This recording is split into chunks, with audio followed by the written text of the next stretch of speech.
William Hill sponsors White vs Parker on Sky Sports Box Office.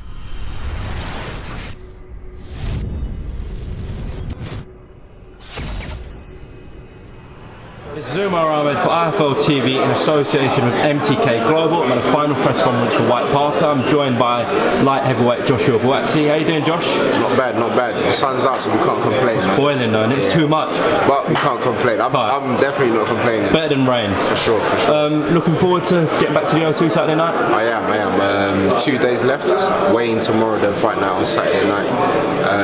It couldn't come any sooner for me, so just get all of this done, make the weight, and then box. Do you want to tell us a bit about your opponent? So he's number 1 in Latvia. So at first, when you're told you're boxing in Latvia, you're thinking, a Latvian. But to be fair, his last opponent went 12 rounds with Buatsi, and not many fighters go that far with Buatsi anyway. So that's who he boxed in his last fight. So he's been in with a world-class opponent. So he's gonna come. He's hungry. He wants to win. He wants to fight. Seems confident as well. So it's got all the ingredients for a good fight. So I'll be ready myself. When you're getting that beard and that trim, Saturday night? No, Saturday morning, sorry? No, I'll do it tomorrow. Tomorrow for the weigh-in? Yeah, after the weigh-in. Oh, after the weigh-in. I haven't had a haircut for about 9 to 10 weeks. It's been a long time, man, but tomorrow is the... So after the weigh-in, Mr. Steal Your Goal comes out? He comes out. Is it, during sort of camp and stuff, do you stay like this just because you're in that sort of fight mode? So basically, I think during camp, all I'm thinking about is getting fitter, improving, learning, boxing. I don't really have events to go to or to do. I don't do things where I'm thinking about my appearance. For me, it's all about the grind. It's all about working hard. And then closer to the fight, you look good. On fight night, you look very good. You go out there, you box, you perform. Then you have some chill time. But during camp, I mean, appearance is the last thing that I'm thinking about. So that's kind of my mentality towards it. Now, boxing's all about opinions. Spencer Fearon, I think a couple of months back, compared you to Evander Holyfield. Is that sort of make you happy, put pressure on you? What does that sort of go through your mind when someone says that? To be fair, it's just a comment. You can't really read too tough what people think about you, because that's a positive comment, but others might have negative comments. So you can't really read too deep into it. It's a compliment, and okay. Cheers, Mike. But yeah, it's a compliment. So if that's what he says, that's what he says, isn't it? Yeah, fair enough. Another light heavyweight on the bill, Frank Buglioni, obviously lost his British title last time to Callum Johnson in a round. Do you think Frank can bounce back? I think he can, man. To be fair, he was only one fight away from winning it outright. Do you know what I mean? So when it happened, I spoke to him and I said, I feel for him because he was only one fight away. But I take nothing away from Callum Johnson. The opportunity was there and he seized it. So hats off to both of them. And Callum has got a massive chance. Obviously, he's confirmed for that IBF shot against Buatsi. Tough fight. Do you think he can pull it off?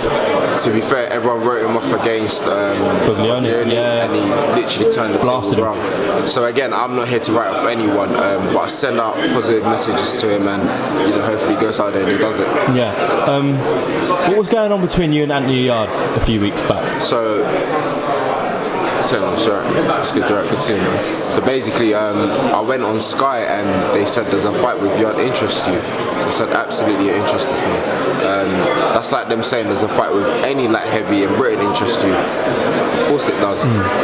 But it was specifically him that I was asked, and people on the internet get excited, blah blah blah, and things blow out of proportion. But it is what it is, man. You're saying what's right. It is what it is. But I'm sure if you ask him the same question, does a fight with Buatsi interest you? He'd say yeah as well. In fact, all the light heavies, if we're asked the same questions, does a fight with A, B, C, D interest you? They all say yes. So for me, it's not a big issue. You're saying cool. What's going on here? Why you eyeing me up, bro? Forget Yarde, you got Kugan to deal with. What's wrong with This is to see if you fold. I don't fold, man. I don't fold, dude. I don't fold. Oh, this is a long stare off.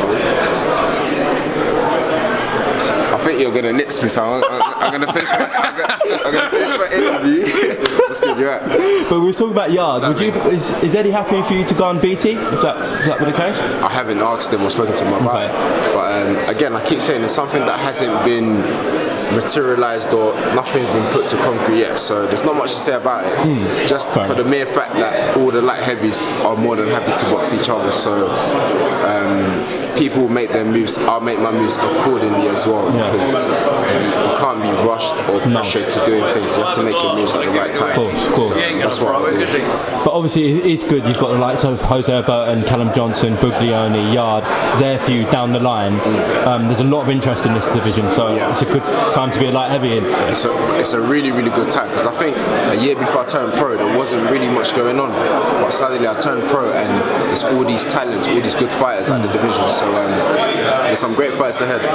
Lastly, I just want to ask you about a cruiserweight fight the other night, Usyk Gassiev. Did you watch it? Oh, hands down. Different Usyk, isn't he? Yeah, salute to him. Yeah, salute to him. I was watching the build up, the little camps that they were doing, gaining so much knowledge and just excitement from watching it. Yeah. But Usyk went out there and did a job. And the other guy, I can't pronounce his name. Gassiev as well. Yeah, he tried, man. He put in the effort, and he's only 24, 25, so he's a young champion. So he can definitely come again. Yeah, respect to him. Obviously, talk of Usyk versus Bellew. I'm not sure whether it'd be at cruiserweight, at heavyweight, but a fight that you'd want to watch, you'd pay for. Yeah, I'll be there watching as well. Absolutely. Bellew brings things to the tables that other fighters don't bring. And Usyk, of course, we know he brings the Olympic pedigree, talented. He can do everything. So how do you think he'd go?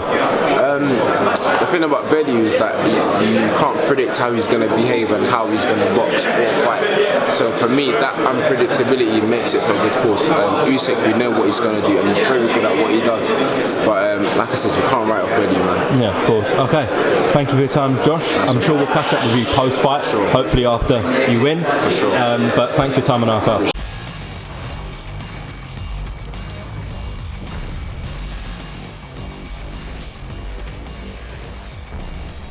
William Hill sponsors White versus Parker on Sky Sports Box Office.